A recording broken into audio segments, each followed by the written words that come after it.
관심 경제의 빛과 어둠, 주목의 시대, 소외된 인간.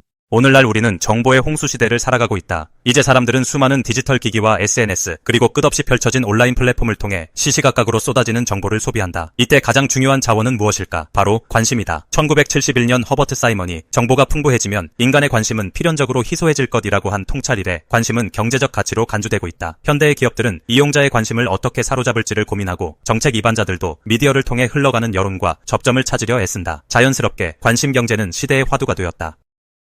관심 경제는 개인의 관심과 주의를 자원으로 보는 관점에서 출발한다. 물질적 자원이 한정되었듯이 인간의 주의 또한 유한하다. 그 유한한 자원인 주의를 최대한 확보함으로써 새로운 부가가치를 창출하는 메커니즘이 관심 경제의 기본 개념이라 할 수 있다. 과거에는 상품을 판매할 때 제품의 기능이나 가격 경쟁력 등이 중시되었지만 디지털 시대가 도래하면서 눈에 띄는 것, 화제가 되는 것, 공유하고 싶은 것이 더욱 중요한 기준이 되었다. 결과적으로 온라인 플랫폼에서의 노출과 클릭을 지배하는 요소가 바로 관심 경제의 핵심이라 볼 수 있다. 관심 경제가 본격적으로 부상하게 된 배경에는 인터넷과 스마트폰의 보급이 있다. 과거에는 TV나 신문, 라디오와 같은 전통 미디어가 정보를 공급하는 핵심 채널이었다. 하지만 인터넷이 광범위하게 확산되고 SNS가 일상 속 필수 요소가 되면서 개인별 맞춤형 정보와 콘텐츠가 실시간으로 제공되는 환경이 조성되었다. 이때 가장 큰 특징은 사용자가 적극적으로 콘텐츠를 생산하고 유통하는 참여 미디어 시대가 열렸다는 점이다. 인간은 한 번에 여러 정보를 처리하기가 쉽지 않다. 주의 집중 능력에는 한계가 있고 특히 디지털 환경에서는 짧은 시간에 흥미를 자극하는 요소에 우선적으로 이끌리기 쉽다. 이런 점을 파고든 기업들은 알고리즘을 활용해 이용자들이 더 오래 머물고 더 많이 클릭하고 더 자주 이용할 수 있는 콘텐츠를 맞춤 추천하기 시작했다. 오늘날의 대형 소셜미디어 플랫폼이나 온라인 비디오 서비스, 모바일 게임 업계 등은 바로 이런 관심 경제의 논리를 최전선에서 실행하고 있다.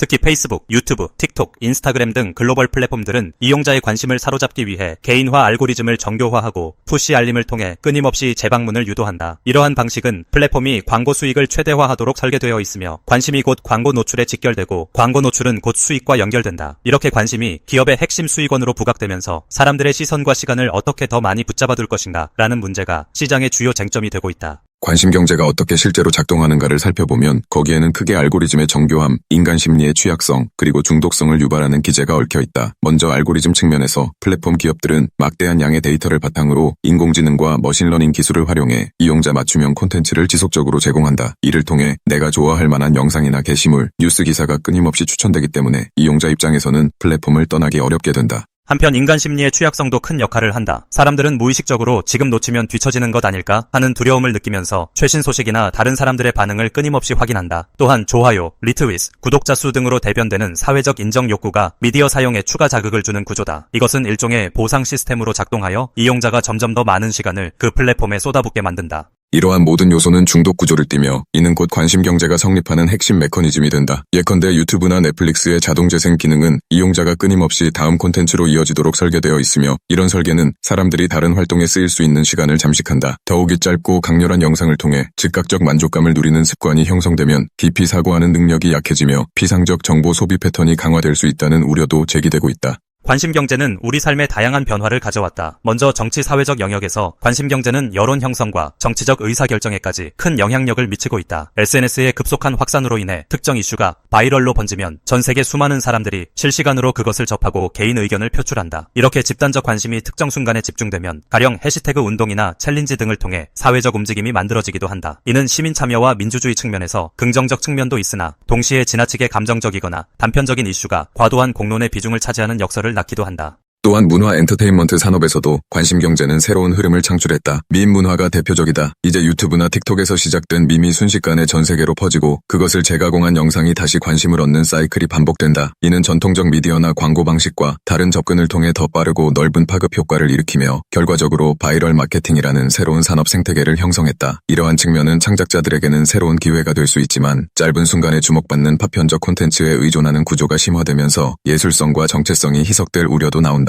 기업 경영 분야에서도 관심 경제는 고객 인게이지먼트를 핵심 성과 지표로 삼도록 유도한다. 서비스 설계 단계에서부터 고객이 얼마나 오래, 자주, 적극적으로 플랫폼을 사용할지를 측정하고 이를 극대화하는 전략을 구사한다. 이는 사용자에게 매력적인 경험을 제공한다는 점에서 긍정적이지만 동시에 고객 데이터를 착취적으로 활용하거나 사용자의 심리를 조작하는 듯한 기제에 대한 윤리적 문제도 불거졌다. 결국 관심 경제의 확장이 가져온 변화는 친밀한 연결과 관심의 상품화라는 두 얼굴을 모두 지닌다. 관심 경제가 전개되는 과정에서 발생하는 부정적 함의도 간과할 수 없다. 먼저 정보 편향성 문제다. 알고리즘 추천 시스템은 이용자의 과거 검색 기록, 클릭 이력, 시청 습관 등에 맞춰 점점 더 취향을 확증하는 방향으로 콘텐츠를 노출한다. 이는 사용자가 자신과 유사한 의견이나 취향의 정보만 소비하게 만들 수 있으며 이른바 필터 버블이나 에코 챔버 현상을 발생시킨다. 그 결과 사회적으로 다양한 의견이 충돌 조화를 이루는 과정이 왜곡될 수 있고 잘못된 정보나 극단적 주장이 과도하게 확산될 위험이 생긴다. 심리적 피로감 역시 중요한 문제다. 끊임없이 알림이 울리고 더욱 자극적인 콘텐츠가 쏟아지는 환경에서 사람들은 쉽게 집중력을 잃고 스트레스를 느낀다. 동시에 누구나 주목받길 원하는 환경에서 내가 충분히 주목받지 못한다는 상실감이나 소외감이 커질 수 있다. 이것은 우울감, 불안감, 자존감 하락 등으로 이어지며 일상에서의 대인관계나 업무 효율성에도 악영향을 미친다. 마지막으로 플랫폼 권력의 문제도 있다. 몇몇 대형 테크 기업이 이용자들의 관심을 사로잡는 매개자 역할을 독점적으로 수행하면서 사실상 디지털 공간의 게이트키퍼가 되어버린 것이다. 유튜브, 페이스북, 트위터, 틱톡 등은 전 세계인의 주의와 시간을 손에 쥐고 그로부터 얻는 데이터와 광고 수익으로 막강한 영향력을 행사한다. 이들은 알고리즘 설계와 조정, 이용 약관 변경을 일방적으로 결정할 수 있으며 동시에 공론장의 흐름이나 창작자들의 경제적 기반을 좌우할 수 있는 지위를 확보했다. 이런 플랫폼 독점 현상은 시장의 경쟁을 저해할 뿐 아니라 다양성, 창의성, 공정성 같은 가치도 침해할 수 있다.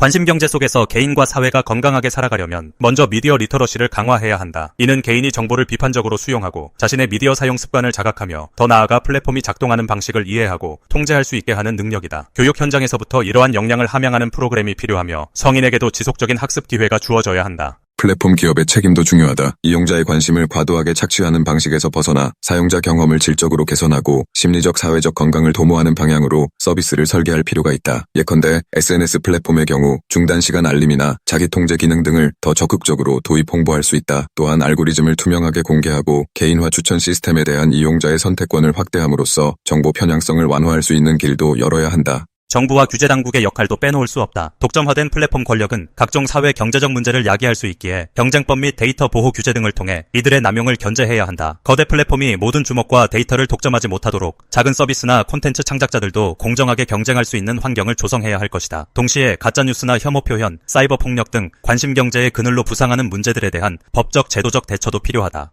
관심 경제는 이미 우리 삶 깊숙이 침투해 있다. 사람들은 언제 어디서든 스마트폰을 통해 뉴스를 보고 친구들의 근황을 확인하며 자신만의 브랜드를 SNS에 구축하려 애쓴다. 더 이상 관심이 중요한 시대라는 말은 진부할 정도로 당연해진 상황이다. 그러나 지금까지 관심 경제가 보여준 그림자는 결코 가볍지 않다. 정보 편향성, 중독성, 심리적 피로, 플랫폼 독점 등 부정적 결과는 개인의 정신 건강부터 민주적 공론장, 더 나아가 사회적 결속까지 위협한다. 결국 지속가능한 관심 경제를 위해서는 적극적 자각과 윤리적 대안 마련이 동시에 이루어져야 한다. 개인은 스스로의 미디어 사용 시간을 조절하고 비판적 사고를 통해 콘텐츠를 필터링해야 한다. 기업은 사용자 경험을 책임감 있게 설계하고 알고리즘 투명성을 높이는 방향으로 나아가야 한다. 정부와 시민단체는 이를 뒷받침할 수 있는 제도적 장치를 마련함으로써 누구나 건강하게 디지털 문화를 향유할 수 있도록 지원해야 한다. 관심 경제의 핵심 자원인 주목은 인간이 서로 교류하고 의미 있는 공동체를 형성하며 창의적 아이디어를 발굴 확산하는 데 있어 필수적인 동력이다. 문제는 그 자원을 어디에 어떤 방식으로 쓰느냐에 달려있다. 깊이 있고 풍부한 인간적 경험으로 이어지는 관심 경제를 설계하는 길은 여전히 열려있다. 이제는 개인의 자발적 노력과 사회적 제도, 산업계의 윤리적 책임이 어우러져 함께 답을 모색해야 할 시점이다.